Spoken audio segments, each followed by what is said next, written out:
Salut, Julien Barthélémy, Sport US Travel. On se retrouve pour un tout nouvel épisode de All About Sports.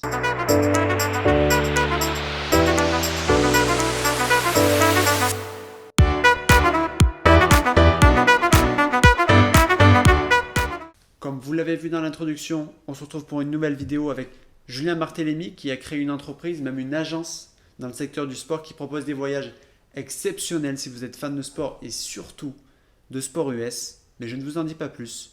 Bon visionnage. Bon, bah déjà, bonjour, Julien Barthélémy. Alors, première question très simple, comment vas-tu? Comment s'est passé ton confinement, ton déconfinement même?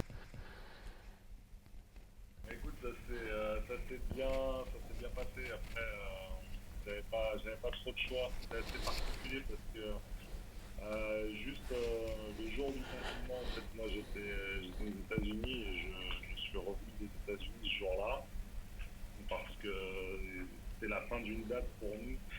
Et donc, on était censé repartir. Il y a eu ce que tu sais. Donc, moi, je suis revenu le 17 mars. Et le 17 mars, on rentrait officiellement au confinement en France. Donc, je suis rentré dans une atmosphère vraiment bizarre. Et donc, depuis que je suis revenu, en fait, j'ai vu personne depuis. Donc, je vais sortir. Je vais pouvoir aller voir mes enfants qui sont chez mes parents. Je vais pouvoir aller voir mes parents, mes amis. Donc, ouais, c'était hyper long et c'était hyper spécial. Je pense qu'on s'en rappellera très, très longtemps. Ah, c'est clair. Très, très longtemps j'espère que c'est derrière nous. Voilà. Mais voilà, les jours sont passés. Hein. On a essayé de voir un peu ce qu'il y avait sur Netflix. Donc, on a passé pas mal de séries. On a passé pas mal de jeux vidéo aussi. Ça m'a permis de redécouvrir Football Manager. J'ai passé des heures dessus. Voilà. J'ai fait tout ce que je faisais plus en fait. Tout ce qui est jeux vidéo, etc. Passer des heures sur les jeux vidéo, comme ça, je faisais plus. Et bah là, vu qu'il y avait le temps, je m'y suis remis. Ouais, je comprends. Voilà. Bon, écoute, bon, je t'en ai un petit peu parlé juste avant. Moi, l'idée, c'est aussi de voir en fait le parcours jusqu'au moment où tu es arrivé à ce projet. Donc déjà, pour y voir clair, même en étant très simple, mais sportivement, quand tu étais jeune, est-ce que tu étais pratiquant? Est-ce que tu le suivais? Ou est-ce que tu avais même de la famille dans ce milieu qui appréciait ça, etc.? Le milieu du basket. Ouais, ou basket, ou même le sport en général, ce qui fait que ça Ouais, t'a moi attiré. j'ai toujours été un sportif depuis que j'étais gamin, parce que j'ai eu un accident quand j'étais vraiment petit, donc mes parents ont eu cette obligation de me mettre au sport, parce que mes parents c'est pas des sportifs, donc je sais pas Ok. si je serais allé au sport si j'avais pas eu ça, mais dès l'âge de 6 ans j'étais obligé de faire du sport pour l'équilibre, etc. Donc je suis passé par plein de sports. Et bizarrement, j'ai jamais fait du foot, mais j'ai fait un peu tous les sports. Et je suis arrivé au basket en fait. Je suis arrivé au basket, un peu une histoire bête, mais en fait, c'est un caprice. Ça part d'un caprice où je vais à Ikea, je vois un Ikea qui vend des meubles, là vendait des ballons de basket. J'ai fait un sketch à ma mère à l'âge de 11 ans pour avoir un ballon parce que comme j'aurais voulu autre chose. Et elle m'a dit, ouais, mais de toute façon, c'est comme tout, ça finira à la benne dans 6 mois. Et puis, bah, finalement, ça n'a pas fini à la benne, ça a fini à ce que je joue encore aujourd'hui. Donc, c'est grâce à cette visite à Ikea, tu vois. C'est marrant. Mais il n'y aurait pas eu ça, peut-être que ça aurait été complètement différent et ma vie, elle aurait été complètement différente. Donc, voilà, c'est cool. Bon, bah merci, Ikea, alors. Ouais, Ouais. c'est ça. Donc tu as été passionné assez tôt et malgré tout, jusqu'à tes 18 ans, si je t'avais demandé par exemple qu'est-ce que tu veux faire plus tard, est-ce que c'était dans le sport que tu te voyais à ce moment-là ou pas du tout? Franchement, à 18 ans, je savais pas du tout ce que je voulais faire. Donc, c'était compliqué. Quand tu es sportif, tu as toujours envie de travailler là-dedans. Tu as Hmm. toujours envie de baigner là-dedans. Et bon, tu me dis à 18 ans, mais 2 ans ou 3 ans après, j'ai fait mon alternance à Lasvel. Derrière, j'ai bossé au HTV Basket. Donc, si tu veux, j'ai eu l'occasion de travailler dans le sport et de voir ce que c'était. ça m'a pas spécialement plu, tu vois. Et c'est là où Ok. je me suis dit bon, il y a peut-être de sport, tu vois, à vivre en tant que fan. J'adore ça, tu vois. Mais est-ce que c'est pas la passion? Est-ce que la passion n'est pas différente, tu vois, du boulot? Et que si tu veux vraiment bien gagner ta vie, est-ce que c'est dans le sport que tu vas le faire? Tu vois, la question, elle s'est posée. Et c'est pour ça que j'ai décidé à un moment de mieux gagner ma vie et donc de partir dans le monde de l'assurance pendant 10 ans. Et voilà, donc j'ai quitté tout ce qui était organisation sportive. J'ai fini après mon cursus à Las Vegas, j'ai fait hier. J'ai vu que c'était à peu près pareil, c'était à peu près la même façon de fonctionner. C'était pas quelque chose qui c'était pas quelque chose qui moi me correspondait. Voilà, tu vois, parce que ouais, travailler dans un milieu qui est sympa, qui est ton milieu, qui est le milieu de ta passion, ouais. Mais tu vois, je pense que dans ce milieu-là, les gens savent que c'est que justement ils peuvent obtenir beaucoup de choses par passion des gens et donc ils demandent toujours plus, de travailler Ok. toujours plus. Et comme c'est des jobs attrayants, bah c'est facile de te dire écoute, si t'es pas content, si travailler 3 soirs par semaine après ta journée de taf parce qu'il y a le championnat, l'Euroleague, etc., ça ne va pas. Bah il y a d'autres gens qui sont prêts à le faire, tu vois. Et moi, ça, c'était quelque chose que je voulais pas entendre. Ok. Voilà, c'est pour ça que j'ai remis la case passion travail, tu vois. C'est toujours quelque chose que j'ai voulu mettre ensemble. Là, j'ai à nouveau redécomposé pour vivre ma passion à l'entraînement, au basket, sur les matchs que j'allais voir et ce qui me faisait gagner ma vie. Et, euh, et alors au début, si j'ai bien suivi, ça a commencé par ton groupe à la française Nix Nation France, c'est ça? En fait, Nix Nation France, c'était une communauté sur Facebook qui n'était pas ma communauté à moi. Moi, je suis juste un supporter de Knicks depuis plus de 25 ans maintenant. Ça fait plus de 25 ans, tu vois. Et en fait, bon, du coup, comme je suis les Knicks vraiment depuis 94, j'ai une culture qui était intéressante pour le mec qui tenait cette communauté-là. Et donc, il m'a demandé de créer du contenu. Donc, on a fait plein de choses sympas. On a fait des vidéos, etc. Et la communauté, elle grandissait, elle arrivait à 10 000. Et la question, c'était de se dire, est-ce qu'on continue à l'utiliser en tant que média pour relayer de l'information que les gens peuvent avoir un peu n'importe où et que la seule manière vraiment de se démarquer, c'est de donner un ton à la manière dont tu traites l'information ou est-ce qu'on crée vraiment des événements pour que les gens puissent passer de l'état où ils sont derrière leur écran, où ils se parlent souvent parce qu'ils commandent tellement les publications ensemble qui finissent par se connaître par nom interposé. Ou est-ce qu'on restait dans ce schéma classique? Et moi, ce que je voulais, c'était créer des interactions entre les gens. Et c'était surtout aussi emmener les gens sur l'événement, en fait. C'est ça qui m'intéressait. Et donc, j'ai soumis l'idée de créer une association. Parce que dans mon esprit, en créant une association, on devenait vraiment un interlocuteur, en fait, vis-à-vis des Knicks, vis-à-vis de la NBA, si on avait certaines demandes, on pouvait passer en tant qu'interlocuteur. C'est ça qui était intéressant, en fait. Et donc, je l'ai annoncé lors d'un petit événement que j'ai fait durant l'été.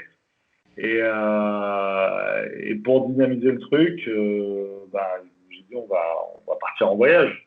Tu vois, ça va. C'était pour créer le lancement, il fallait trouver quelque chose, un événement qui fasse parler. Et on a eu de la chance parce que quand c'est quelque chose que j'ai souvent raconté, mais quand j'écris les statuts de l'association, je m'aperçois il y a pas d'association pour une franchise NBA. On est les seuls à ce moment-là. Et, et donc, je me dis, il y a un vrai truc à faire et la NBA elle va forcément être alertée par ça parce que NBA Europe aime bien tous les vecteurs de com possibles, aime bien les nouveautés, etc. Donc, il y avait une vraie carte à jouer. Donc, j'ai lancé un truc que je savais même pas faire. Hein. J'ai fait un communiqué de presse et je l'ai envoyé à tous les sites de basket que je connaissais. Et on a eu de la chance parce que tous les gros médias, First Team, Crash Talk, Basket USA, tout le monde, tu vois, tout le monde a fait un papier là-dessus. Ils sont venus m'interviewer et la NBA, on les a rencontrés 10 jours après. 10 jours après, ils nous ont invités à Paris au Hoops Factory pour la présentation du trophée Larry O'Brien. Il y avait Robert Horry qui était là. Et donc, ils ont voulu savoir comment ça se passait, comment ça s'organisait, etc., quel était le but derrière. Et voilà, déjà à ce moment-là, on avait lancé l'association depuis 15 jours et on avait 80 personnes inscrites sur le voyage. Donc, moi qui venais pas du tourisme à la base, c'était un vrai défi parce que entre organiser des vacances pour ta femme, tes enfants et toi, dans le sud-ouest, ça va, tu vois. Ouais, c'est gérable. Ouais, mais 80 personnes, c'est plus compliqué, tu vois. Et donc voilà, le nombre était incroyable. Le nombre était vraiment incroyable.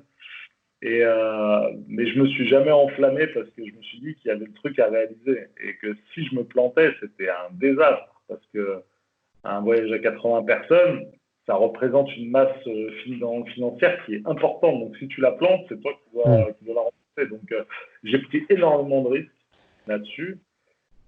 Et quand on me demandait est-ce que tu penses refaire ou monter un truc, professionnaliser le truc, je leur ai dit écoutez, on va voir sur le voyage. Le juge de paix, ça sera les gens. Les gens, s'ils sont contents, s'ils trouvent que c'est bien organisé, peut-être qu'on imaginera le reste, mais moi, j'étais encore en train de bosser, donc je faisais ça sur mon temps libre. Et je me suis dit, on verra. On verra, laissons passer le truc.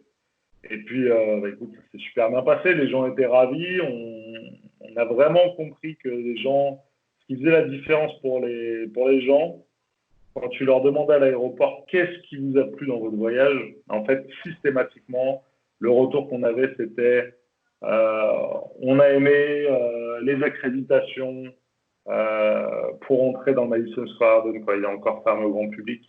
On a aimé prendre une photo sur le terrain à la fin du match.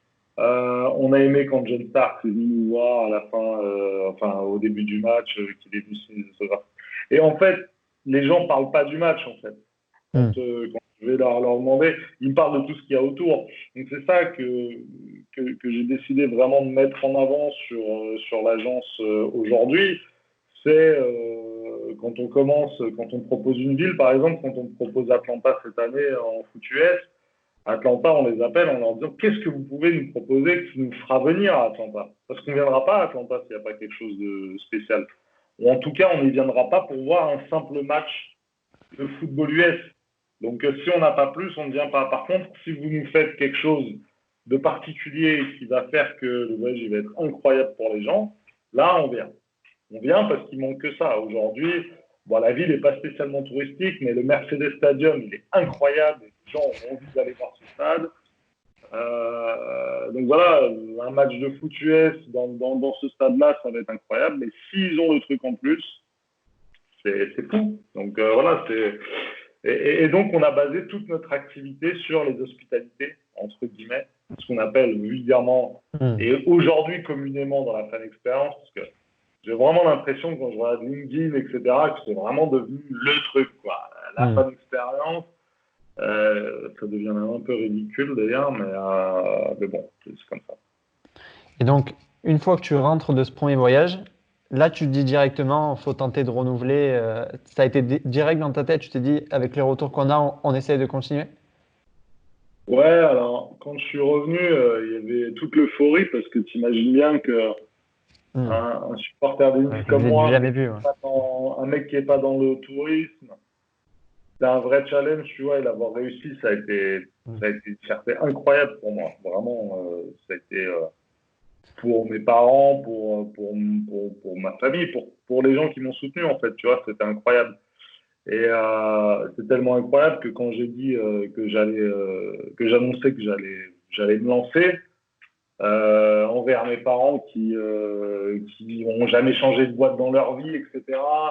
J'ai deux petits garçons, j'avais un appart, j'étais propriétaire, donc si tu veux, j'avais une situation tellement confortable financièrement que pour eux, leur dire ouais, je plaque tout et j'y vais, Ouais. ils m'auraient dit mais t'es dingue. Et en fait non, parce que ils ont vu en fait le chemin qui a été fait. Ils ont vu qu'il y avait vraiment une passion derrière et ils ont été en soutien. Donc ça a été non, leur réaction a été géniale. Je pense que ça a été même déterminant parce que je prends beaucoup de décisions par rapport à ma famille. Donc, si ma famille m'aurait bloqué, je pense que j'aurais retrouvé la raison rapidement. Parce que je me suis trop enflammé dans ma vie sur certains trucs. Donc, maintenant, mais là, ça a été génial, tu vois. Donc, voilà. Et puis aujourd'hui, aujourd'hui, grâce à ça aussi, on partage des moments magnifiques avec ma famille qui tous les ans me rejoint à New York, à Los Angeles. On passe des moments qu'on n'aurait jamais passés. Donc c'est aussi pour ça que cette boîte elle a une place spéciale dans mon cœur. C'est quand tu lances quelque chose, forcément c'est spécial.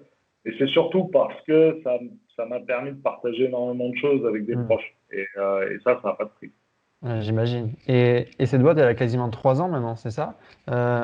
Si tu dois 3 ans. comparer ton premier voyage et maintenant, qu'est-ce qui a évolué? Qu'est-ce qui s'est amélioré? Bah, on avait essayé d'être organisé sur le premier voyage, mais là, c'est vrai que ça n'a plus rien à voir. Il y a des flux qui sont tellement importants qu'aujourd'hui, on a vraiment nos prestataires à nous. Ok. On connaît le fonctionnement.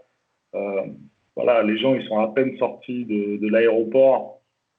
Ils ont tout de suite le bus qui est là pour eux. Ok. Ils ont des cartes de tête qui leur sont distribuées. Donc, si tu veux, c'est tout un process qui a été automatisé. Où avant, t'attendais peut-être un peu plus le bus parce que, tu vois, Ok. la première fois, Ouais. parce que c'est la première fois qu'on bossait avec eux. Donc, il fallait trouver le bus, etc. Quand tu arrivais à l'hôtel, il fallait faire attendre les gens parce que tu allais récupérer les cartes, etc.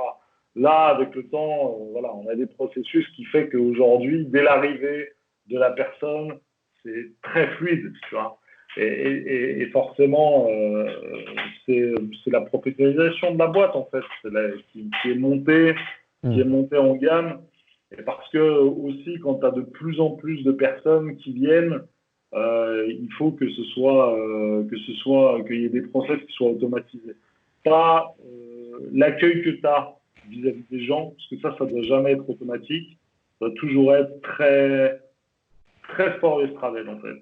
Quand je dis très sport et travel, c'est que ce soit moi, que ce soit ma femme, que ce soit Daniel, Hervé, tous les gens qui travaillent avec moi, ils ont ce même état d'esprit où on essaye d'être dans le partage au maximum avec les gens qui viennent, de s'intéresser à eux un minimum, et après de ne pas être intrusif dans leur séjour, parce que ça reste un séjour, même si c'est un séjour de groupe, au final, ils sont en groupe qu'au moment de l'aéroport, dans l'avion, et au moment des matchs, mais sinon ils font leur vie, hein, ils font leur visite, ils sont libres. Hein. Donc c'est pas un voyage de groupe toute la semaine.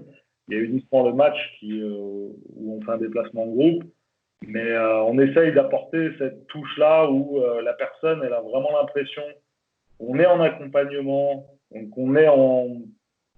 s'il y a besoin d'un conseil, s'il y a un problème dans la chambre ou quoi, ils nous verront toujours à un moment de la journée. On fera toujours, si tu veux, on fera toujours en sorte d'être visible. Mais par contre, on ne va pas s'imposer dans le quotidien de la personne. Donc, Ok. Et là, tu parles de professionnalisation. Et justement, au début, j'aimerais bien savoir, déjà, est-ce que tu étais seul et aussi, peut-être, à un moment donné, quand tu crées le projet, bon, tu as fait le premier à New York avec l'autre, enfin, on va dire, les prémices, en fait, de cette idée. Mais quand tu fais ton premier projet, déjà, oui, est-ce que tu es seul et aussi, comment tu fais pour savoir, pour être sûr que les gens soient vraiment réceptifs et que ce n'était pas juste un gros coup de com' grâce à tous les autres médias qui ont fait qu'à New York, ça a pu se faire? Comment tu es sûr que comment tu trouves des gens? Comment tu fais pour parler du projet qui existait plus ou moins pas en Europe, en fait? pas en Europe. Alors, ce qui est marrant, c'est qu'aujourd'hui, il existe beaucoup. Mais c'est vrai, tu as raison, au début, il n'y a personne. On est les premiers. C'est d'ailleurs une petite fierté d'avoir été les premiers en Europe à être spécialistes du sport, des sports majeurs américains. Parce qu'il y a des agences qui existent sur le sport automobile, le NASCAR, etc. Sur les sports, les ligues majeures, ça n'existait pas. Donc, c'était bien. On était fiers de ça. Le truc, c'est que quand ça a suscité en fait un tel engouement, savoir que c'est sur une plateforme qui avait, sur un média, supporter français d'Enix, à l'époque ça s'appelait comme ça, c'était une plateforme à 10 000. Donc si tu étais capable de faire 80 personnes avec 10 000, j'imaginais bien que tu puisses faire un carton si tu allais au-delà. Il y a une grosse médiatisation aussi après le voyage, où on fait Canal+, Georges Eddy, etc. C'est basket... comment ça s'appelle? C'était sur Basket USA. C'était l'émission de Basket USA dans les locaux de Canal. Et donc, c'était Hoopcast, ça s'appelait. Et en fait, voilà, on fait ça. Et suite à l'émission, en fait, les 3 personnes qui étaient avec moi prennent hyper mal le fait que j'ai pas parlé du bureau entier, alors qu'en fait, j'avais que 10 minutes pour parler du voyage. Et que les seules fois où j'ai parlé de moi, c'est parce que la personne me posait des questions sur comment j'avais créé l'asso. Et l'asso, je l'ai créé tout seul. Donc, voilà. Et je pouvais pas dire, ouais, bah, le secrétaire, il fait du secrétariat, le trésorier fait de la trésorerie, tu vois. Ça n'avait pas de sens. J'avais 10 minutes, il fallait que je donne envie aux gens de nous rejoindre et que je donne un bon truc. Donc, voilà. Et suite à ça, ils ont envoyé une sorte de communiqué en disant qu'ils étaient voilà, j'arrive plus à le dire, mais tu as compris, de moi. Et donc là, First Team arrive. Et First Team arrive en ayant suivi cette histoire qui a fait du bruit sur les réseaux parce que les gens n'ont pas compris. Parce que j'étais vachement. Les gens pensaient que la page était à moi. Parce que j'étais tellement associé à cette page-là qu'ils n'ont pas compris, en fait. Et donc, KNF, First Team, quand ils apprennent ça, ils m'appellent et me disent, ouais, Julien, écoute, il nous est arrivé la même chose avec le Hoopcast. Nous, on a adoré ce que tu as fait à New York. Il faut qu'on se voit, il faut qu'on en parle. Et donc, on s'est mis autour de la table et on a discuté. Et j'ai bien compris que déjà, au-delà d'être des gens sympas, c'était pour moi une façon de crédibiliser tout de suite l'entreprise. Parce que si on serait arrivé de nulle part, on n'avait plus de plateforme pour communiquer, plus rien. Donc ça aurait été très compliqué pour Sport US Travel de pouvoir exister, tu vois. Et avec First Team, ça a été incroyable. Encore aujourd'hui, encore cette année, au bout de 3 ans, il y a des gens qui viennent parce qu'ils ont vu sur First Team, tu vois. Donc ça nous a crédibilisé, ça nous a permis aussi de faire une grosse OP la première année où on fait un voyage à Los Angeles et on amène 60 personnes à Los Angeles. Donc tu vois, on fait 80 à New York en février, 60 en décembre. Donc on arrive à faire plus de 140 sur l'année. Donc c'était super bien. Et derrière, ce voyage nous permet de nous lancer sur 4-5 dates sur la première année.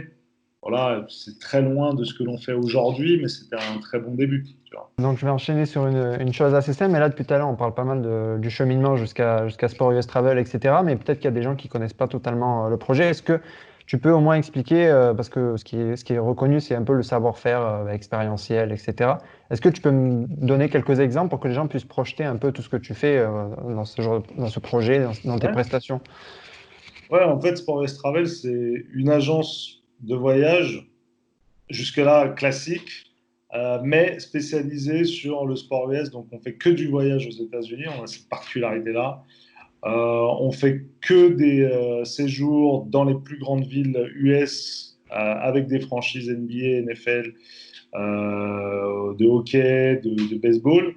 Même si ces deux derniers sports ne sont pas des sports porteurs, c'est plus des sports de complément. Voilà. Mais c'est sûr que le basket et le foot, eux, sont par contre porteurs et vont être, si tu veux, déclencheurs d'achat chez les gens, ce qui ne sera pas le cas du baseball. Voilà, mais bon, c'est des sports que tu peux mettre.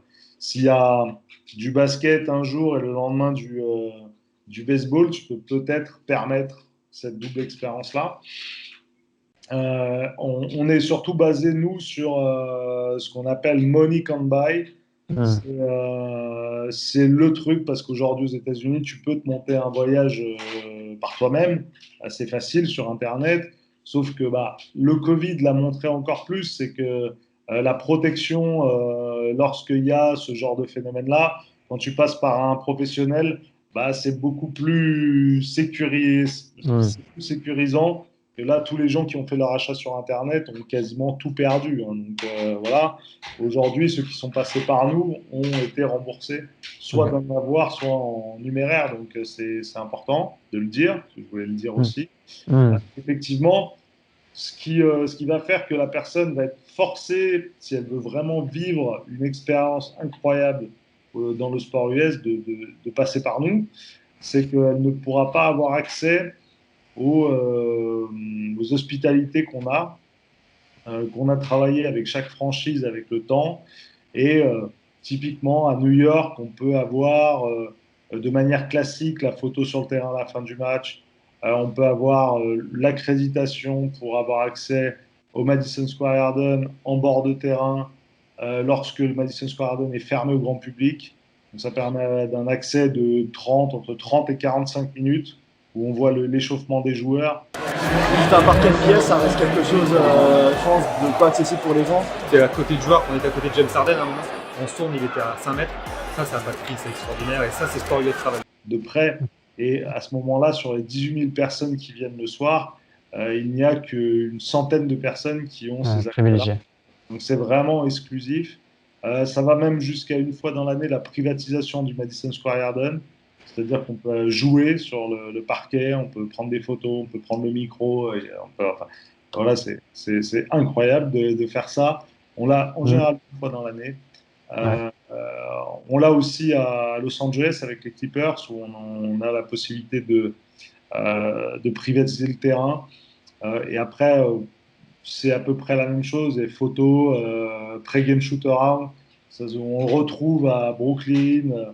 Il n'y a qu'avec les Lakers, on n'a rien parce que les Lakers n'ont aucune politique sur les politiques groupes. Donc, on n'a jamais pu travailler avec eux, mais on va quand même voir des matchs. Hein, mais on n'a pas une expérience poussée. Mais on va à Los Angeles parce qu'on a réussi à équilibrer justement ce manque d'expérience des Lakers, mais avec cette forte envie des gens d'aller voir les Lakers, d'aller voir LeBron James. On a réussi à équilibrer en trouvant les Clippers qui, eux, misent beaucoup sur l'expérience. Et donc, du coup, en proposant un match des Lakers et des Clippers, les gens sont contents parce qu'ils vont voir LeBron, ils vont voir une grosse équipe NBA. Et puis derrière, les Clippers, même si c'est une équipe NBA qui est peut-être même meilleure que les Lakers, mais dans l'esprit des gens et dans le cœur des gens, c'est quand même beaucoup moins important. Mais ils ont cette expérience basket, cette expérience inside qui fait que l'une des deux fait que l'expérience est géniale.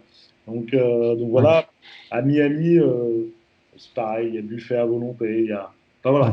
On a des choses qui sont vraiment sympas à vivre, sympas à faire.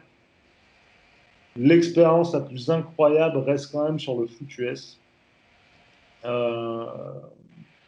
Tout sport confondu, pour moi, c'est à New York avec les Jets, puisque on a accès au bord de terrain, prolongement du banc, au moment de l'entrée des joueurs, donc pendant tout le sort d'échauffement et l'hymne national, où on passe l'hymne national à côté des joueurs. Donc ça, c'est quand même incroyable dans un stade, le MetLife Stadium de 80 000 places. On l'a fait contre les Patriots. C'était juste un moment. Voilà. Les gens n'ont pas réalisé sur le coup ce qui s'était passé. Parce qu'ils ont vu Tom Brady qui faisait des passes à 1m52.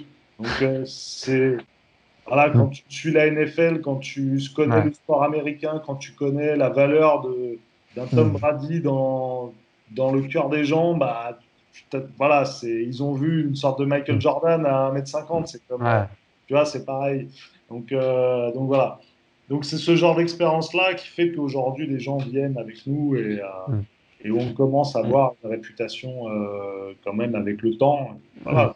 C'est bien. Et en termes d'expérience, justement, on en parle tout le temps des États-Unis. C'est un peu le truc facile à dire. Bon, les États-Unis, c'est incroyable. Pour toi, justement, qui a pu comparer notamment avec la France, pour toi, c'est quoi vraiment la force des États-Unis à ce niveau-là? Mais justement, je compare pas, moi, en fait. C'est ça. Parce que quand tu vois, il y a deux, trois personnes sur LinkedIn qui la ramènent toujours avec les États-Unis, qui sont allés faire un tour des stades pendant 2 semaines et qui viennent en donnant des grandes leçons. Mais en fait, tu sais, moi, j'ai souvent été invité. J'ai été invité par ICFA Clean sur les Peace Day, je crois, ou un truc comme ça, Ouais, ouais, ouais. sur la fan expérience. Et justement, on m'avait invité. J'avais l'impression qu'on m'invitait là-dessus tu vois, pour représenter un peu la fan expérience des États-Unis et en attendant que je dise, ouais, mais les États-Unis, incroyable, tu vois, voilà, ça n'a rien à voir. Très honnêtement, je ne compare pas. Ouais, Je ne ok. compare pas ce qui se fait de la France aux États-Unis pour une seule raison. Et elle est majeure, c'est qu'on n'est pas du tout dans la même galaxie économique. Sachant qu'on n'est pas du tout dans la même galaxie économique, ça sert à rien de comparer et de dire on fait moins bien, parce que forcément on fait moins bien. Et un club de basket aujourd'hui, l'Asvel, qui a 3 millions d'euros de budget, ou peut-être plus maintenant avec Tony Parker, qui doit monter à 7 millions de budget. Aujourd'hui, la valeur d'une franchise NBA comme les Knicks, c'est 7 milliards de dollars. On parle de quoi en fait? Tu vois? Ouais. Pourquoi on compare? Pourquoi on compare des clubs qui ne sont pas propriétaires de leur structure? Pourquoi, quand on veut faire une présentation de joueurs, quand on éteint les lumières au début du match, il faut demander à la mairie d'abord l'autorisation? Mm. Tu peux pas comparer. C'est juste le mec qui compare, pour moi, et notamment sur LinkedIn, les mecs qui comparent la France et les États-Unis, c'est des mecs qui n'ont rien compris. Voilà, c'est clair. Pour moi, ils n'ont rien compris. Et ils ont toujours des mecs qui vont les écouter parce que c'est toujours bien de casser du sucre sur la France et de dire aux États-Unis, c'est génial. Ouais, c'est génial, vraiment c'est génial, mais ils ont encore des moyens qui n'ont rien à voir. Donc c'est normal qu'ils fassent des choses incroyables parce qu'ils ont des moyens incroyables. Donc si tu donnais ce même pouvoir économique à Lasvel, à Gielbourg, etc., je pense qu'ils auraient plein d'idées aussi pour faire des Ah, trucs bien de sûr. dingue. Tu vois? Ouais. Mais c'est pour ça que tu peux comparer que ce qui est comparable. Et en France, on ne peut pas le comparer. Parce que même si tu compares le foot US ou le basket US à ce qu'il y a de plus fort chez nous en termes économiques, c'est le football. Et il y a encore un monde d'écart entre l'Olympique Lyonnais et les Sacramento Kings. Il y a un monde d'écart, tu vois, en termes de revenus, etc. Il n'y a que Mm. le PSG qui peut rivaliser un peu avec ça. Mais, euh, mais voilà, je trouve que c'est indécent aujourd'hui de le faire. Et c'est même jouer sur les gens qui ont peut-être pas eu la chance d'y mettre les pieds Mm. toutes les, qui ont peut-être pas la sensibilité ou je vais pas dire l'intelligence parce que c'est pas ça, mais qui sont peut-être pas forcément du milieu et qui voient que le côté spectacle. Ils disent ah oui, il y a plus de spectacles là-bas, pourquoi il y en a pas? Tu vois, ils vont pas chercher plus loin en fait. Mm. Pourquoi? Alors qu'il n'y a pas besoin d'aller chercher beaucoup plus loin, tu t'en arrêtes au budget et c'est tout, tu vois. Voilà. Enfin, je veux dire, quand les droits télé, c'est 3 milliards par an, en NBA, voilà, et 3 milliards, c'est les revenus de la NBA. Mm. Chaque équipe a en plus ses droits télé à lui, tu vois. Mm. Donc après, on faut pas s'étonner si les mecs ils tirent des feux d'artifice dans leur salle, tu vois. Voilà, oui, ils ont les moyens de le faire. Donc, tu vois, voilà. Moi, je te dis, aujourd'hui, très honnêtement, tout ce qui est sur la fan expérience, ce que je vois sur les réseaux, ça me gonfle en fait, tu vois. Parce que j'ai l'impression il y a certaines personnes qui embobinent les gens. Moi, je connais les gens. J'ai pas envie de prendre cette position-là en mode les États-Unis, les donneurs de leçons, nous on n'a rien compris, eux ils ont tout compris, tu vois. Non, c'est pas ça en fait. Ces gens-là, ils jouent sur l'ignorance des gens, en fait. Des gens qui ne connaissent pas forcément les États-Unis, qui ne connaissent pas le sport, voilà, et ils vont juste voir ça et ils vont dire ah ouais, c'est vrai, il a raison. Non, il n'a pas raison, en fait. Mais bon, je me suis un peu perdu là dans mon truc. Non, non, non, mais c'est intéressant. Et malgré tout, est-ce que tu penses, par rapport à ce que tu as vu, parce que tu as vu beaucoup de choses, tu as vu beaucoup de matchs, tu as vu beaucoup d'animations, d'expériences, est-ce qu'il y a des choses où tu t'es dit, tiens, ça, peut-être qu'au budget d'une équipe de basket, au budget d'une équipe de foot en France, à un autre niveau, à un niveau entre guillemets plus bas, peut-être dans la façon de le faire, la logistique, le nombre de personnes, mais est-ce que tu as vu des pratiques où tu t'es dit, ça, quand même, ça pourrait peut-être être mis en France, des idées que tu as vues où tu t'es dit, il y a peut-être quelque chose à faire à ce niveau-là, par contre. Moi, je vais te dire, il y a une chose, parce que quand on parle d'installation technologique, tu vois, par exemple, aux États, je sais plus qui c'est qui avait fait ça, et je sais plus si c'était les Cowboys ou c'était peut-être une autre équipe, je me rappelle plus. Où en fait, tu pouvais prendre un selfie et les joueurs étaient derrière toi, du coup. C'était une sorte de borne, en fait, Ok, et qui faisait penser que tu étais avec les joueurs. Ça aussi, c'est des moyens des moyens financiers qui sont importants. Donc, tout ce qui va être technologique, pour moi, je le sors. C'est pas ok. possible en France. C'est pas possible. À part pour certains clubs de foot, comme le PSG, peut-être l'Olympique Lyonnais. Ok, eux, ils peuvent parce qu'ils ont des gros moyens. Moi, avec Sport Yes Travel, on a des places à l'OL. Alors moi, je suis un supporter de l'OL depuis des années. Quand tu vas dans le nouveau stade, présentation des joueurs, ils éteignent, Hmm, ils mettent des feux d'artifice, il y a des lance-flammes et tout, tu vois.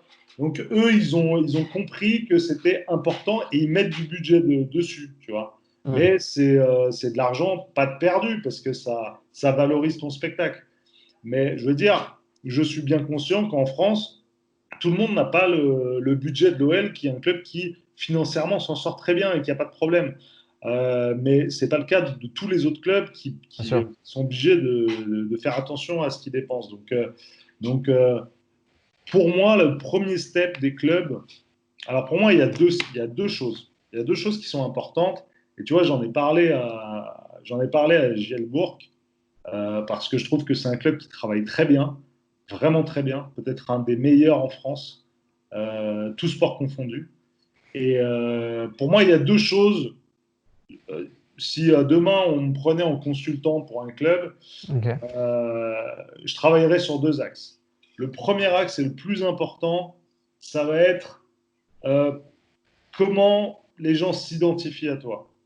Travailler le sentiment d'appartenance. Donc, travailler sur comment moi, aujourd'hui, en tant que club, je me situe dans ma région par rapport aux traditions, etc. Est-ce que quand les gens voient mon club, viennent chez moi, ils sentent qu'il y a toutes ces traditions-là, tu vois? Moi, je pense qu'il y a un vrai travail là-dessus. Ok. Tu vois, Ouais. Montpellier, par exemple, pour prendre ta ville, enfin la ville où tu es actuellement, Montpellier, il y a une telle tradition, c'est incroyable. Il y a tellement de symboles. Et pourtant, dans le club de foot, puisque je suis allé dans le stade deux fois, j'ai pas retrouvé ce truc-là, tu vois. Et, euh, et je pense que, en plus, on a la chance d'avoir, nous, des régions où on a des cultures très différentes en fonction de la région. Tu prends la Bretagne, tu prends le Hmm, Nord, tu prends le Sud, hmm, tu prends le Sud-Ouest, tu vois. Il y a vraiment ce hmm. sentiment de régionalisation, enfin, de région chez les gens, il est hyper marqué en France. Et ça, les clubs, j'ai l'impression qu'ils ne l'utilisent pas. Et du moment où tu touches ça chez les gens, tu as touché vraiment quelque chose. Quand tu as touché le sentiment d'appartenance, quand tu as réussi ça, la personne ne va plus venir au stade parce que tu gagnes ou parce que tu perds. Hmm. Elle va venir parce que tu es le club de Lyon, tu es le club de Montpellier, tu es le club de Marseille. Tu es Marseillais, je te soutiens en fait. Quoi qu'il arrive, on meurt, on vit, on meurt ensemble. Mais tu vois, voilà, on fait qu'un.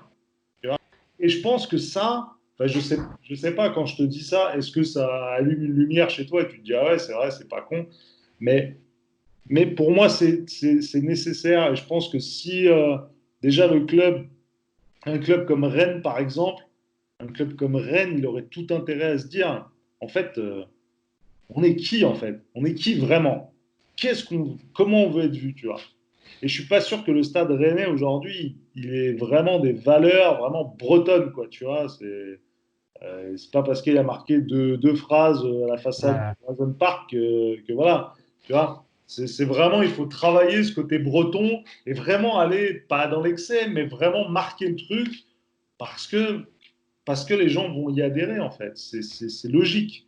Et tu Mm. vas créer quelque chose, tu vas créer un état d'esprit, tu vas créer une institution de ta région, mais ça sera une institution parce que ce sera un club de sport qui transportera les valeurs de la région et de la ville. Donc ça deviendra une institution et tu auras des gens qui vont se greffer. Et tu auras Mm. des gens qui vont venir en tant que partenaires parce qu'ils Ouais, vont, bien sûr. tu vois, Ils c'est vont pas que ressentir le ça. Mm. public, c'est pas que le public, c'est les partenaires privés, etc., qui vont venir parce que tu as une vraie identité régionale et que tu es un vrai vecteur qui va connecter les entreprises entre elles et qui va générer du business, tu vois. Donc ça, c'est le premier point que je pense qui est hyper importante, avant de penser à faire de la fin d'expérience. Parce que je pense que ça, c'est beaucoup plus important et ça t'amène Mm. beaucoup plus de business et de cash que dire, bah tiens, on va mettre une kiss cam, ça va être marrant, tu Ouais. vois. Ouais. Si tu penses à la kiss cam avant Avant de te qu'ils poser la arrivent. première question, c'est qu'il y a un problème. C'est que Mm. tu n'es pas dans ton métier, faut tout de suite arrêter. Et malheureusement, il y en a beaucoup en France comme ça. Et la deuxième chose, c'est on va enlever la technologie, parce que la technologie, ça demande beaucoup de moyens et les clubs n'en ont pas.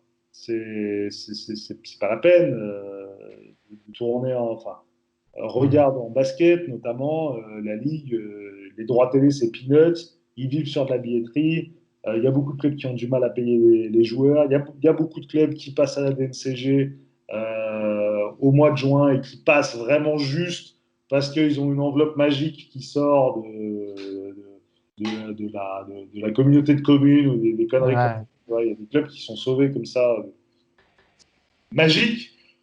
Donc, tu peux bien t'imaginer que 5 000, 10 000 ou 15 000 euros, c'est quelque chose, tu vois, c'est vraiment, ça a de la valeur. Ça peut permettre de payer pendant un joueur pendant un mois. Enfin, ils ne peuvent pas se permettre de sortir des bifetons comme ça. Donc, on va enlever ça. Et par exemple, nous, on bosse avec le CSP Limoges. Et le CSP Limoges, on les a emmenés à New York. Et typiquement, j'ai eu cette discussion avec lui. Je lui ai dit, mais tu sais, je ne vais pas te parler de ce qui se fait au niveau technologique parce que vous ne pouvez pas le faire. Et puis, ça serait même n'importe quoi parce que ça ne serait pas vous, en fait. Tu vois. Mais par contre, vous pouvez très bien aujourd'hui. Qu'est-ce qui fait aujourd'hui que les gens ils viennent avec nous? Ils viennent à Sport US Travel. Alors, ils viennent parce qu'il y a le show, mais le Mm. show, ils peuvent l'avoir s'ils y vont tout seuls en prenant leur place. Une heure avant, ils regardent, Ouais, bien sûr. il y a l'hymne national, il y a la présentation des joueurs et tout. Oui, ça, c'est un vrai spectacle. Ils ont fait de tout un spectacle. Ils ont fait de l'hymne national un spectacle, ils ont fait de la présentation des joueurs un spectacle, ils ont fait du basket un spectacle de manière générale. Ça, c'est leur réussite. Mais les gens viennent avec nous, Sport US Travel, parce qu'ils ont envie d'avoir accès, avoir une sorte de traitement VIP en emmenant, en permettant d'avoir accès à des endroits du terrain de manière privilégiée. Et ça, tout le monde peut le faire. Aujourd'hui, les clubs de basket, les clubs de foot peuvent le faire. C'est-à-dire que quand ta salle est fermée au grand public, laisser un accès à 40, 50, 60 personnes 30 minutes avant l'ouverture, ça va créer chez la personne un sentiment VIP. Il va dire, attends, moi j'ai accès à la salle avant. Moi, je suis en bord de terrain, je les entends parler quand ils se donnent des consignes. Et ça coûte rien. Ça coûte rien du tout. Ça coûte un mec de la sécurité qui va ouvrir la porte et qui va faire attention au groupe, tu vois. À la fin du match, prendre une photo, c'est pareil. Ça coûte rien. Et les gens sont hyper contents. Tu peux aussi privatiser ton terrain. Tu peux, l'après-midi du match, prendre un mec de la sécu et lui dire, ouais, il y a un groupe de 20, 30, il faudra s'en occuper. Tu as le mec du marketing, le stagiaire, il vient et puis il encadre Ouais. le truc. Ça coûte quoi, tu vois? Et là, tu as les écoles, tu peux avoir des boîtes, tu peux. Voilà, parce que si on te dit, ouais, je vais jouer sur le terrain du CSP Limoges, ça a quand même de la gueule, quoi, tu vois. Ah, bien sûr. Madison Square Garden, mais c'est le Madison Square Garden français, tu vois, le beau blanc. Et ça, c'est des choses qui aujourd'hui sont pas utilisées chez eux. Et ça ne coûte rien, tu vois. Pas, là, il faut pas investir dans un jumbotron avec une surface d'écran d'un terrain de tennis. Ouais. Tu vois, non, on parle pas de Ah, bien ça. sûr. On parle pas de ça. Donc voilà, on parle de choses gratuites, de bon sens, et c'est surtout d'accès VIP. Il faut le défi en fait, c'est de créer le truc chez la personne qui se dit en sortant, putain, sur les 18 000 personnes qui sont venues, j'ai été un gros privilégié en fait. Ouais, bien sûr. Et quand tu arrives à créer ça dans le cœur des gens, tu as tout gagné. Voilà, tu vois, c'est le seul conseil que je pourrais donner. Mais encore une fois, moi, je suis pas là pour comparer les deux parce que les deux sont incomparables et franchement, ce serait injuste pour les clubs français de comparer en fait et de dire ouais, vous êtes cons, vous n'avez pas d'idées.